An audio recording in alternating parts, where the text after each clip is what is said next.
The South Korean President Yoon Suk-yeol is in the Ukrainian capital Kyiv to meet President Zelensky. South Korea has one of the biggest stockpiles of ammunition in the world and a thriving defence industry, but government policy prohibits it providing lethal aid to countries at war. Ukraine and its allies have been urging Seoul to make an exception.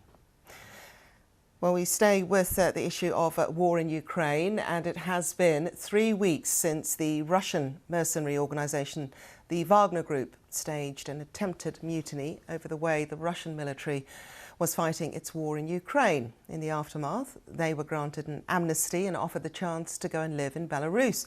But it was unclear what would become of them. Well, now the Belarusian government says that members of the Wagner Group have begun training its troops. This footage has been shown on state TV.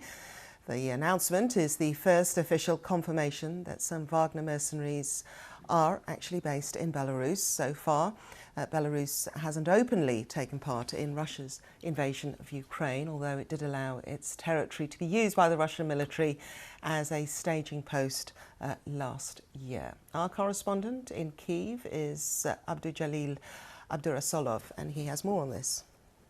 This is the first time when the officials of the Belarusian government have confirmed that the Wagner fighters have arrived in their country. Just a few days ago, Ukrainian and Western officials reported that they saw no signs of Wagner's presence in Belarus. And now the defense ministry of that country is saying that those mercenaries are training their forces.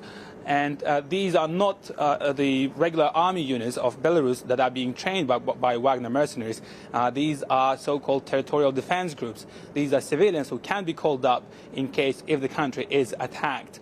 And what's interesting is that these groups are getting trained in the town of Osipovich. That is a town in western parts of Belarus near the Russian border, and it's quite close to the area where earlier satellite images showed hundreds of tents being set up, and regional media speculated that those tents were set up for Wagner fighters.